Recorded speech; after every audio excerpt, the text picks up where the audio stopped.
9 janvier 2015, 17h12. La police lance l'assaut sur l'hypercacher pour libérer les otages. 4 ont été tués un peu plus tôt par le terroriste Koulibaly. 9 juillet 2015, 6 mois se sont écoulés. Depuis, le magasin a rouvert ses portes sous haute protection. Les employés, trop choqués pour revenir travailler, ont été remplacés par de nouveaux, eux aussi marqués par les événements. Chaque fois que j'arrive tous les matins, j'y pense. Je pense à quand j'arrive, j'ai cette image que quand ils ont ouvert le rideau et que tout le monde est sorti, j'ai toujours cette image. Pedro, le gérant du magasin, accepte de nous montrer les lieux du drame. C'est dans ce sous-sol qu'une partie des otages a trouvé refuge et ainsi pu être sauvée. Ils sont pris donc l'escalier et puis ils se sont réfugiés ici, spécialement dans la chambre froide. La chambre froide en question, la voici. 6 personnes, dont un bébé, s'y sont cachées pendant plusieurs heures.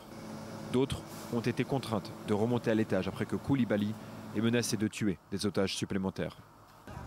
Lassana Batili, employé du magasin au moment des faits, était au sous-sol lorsque les premiers coups de feu ont éclaté. Il coupe le courant afin de permettre à ceux cachés dans la chambre froide de survivre et propose aux autres de le suivre et de fuir par le monte-charge. Mais jugeant l'option trop risquée, les otages préfèrent rester cachés. Lassana tente malgré tout l'option et parvient à s'enfuir. Le temps passe, mais les images de ce 9 janvier le hantent. Quand on est sorti de l'hôpital, moi j'ai pris le taxi. Je suis rentré tout seul dans la maison. On ne peut pas oublier. On essaie d'oublier, mais on ne peut pas.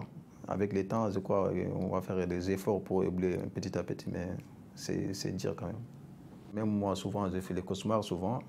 Mais je crois qu'avec le temps aussi, je vais essayer d'oublier, mais c'est dur quand même, c'est pas facile. Aujourd'hui, Lassana est devenu français et il a obtenu ses papiers d'identité des mains du Premier ministre et veut se tourner vers l'avenir. J'ai fait des cours de français et là j'ai commencé des formations aussi à la mairie de Paris. L'hypercacher également se tourne vers le futur. Des travaux de rénovation ont été effectués pour permettre de tourner la page sans pour autant que les séquelles des combats ne soient totalement effacées sur les murs et dans les esprits. 6 mois se sont écoulés depuis le drame et l'hypercacher a repris ses apparences de simple épicerie de la région parisienne.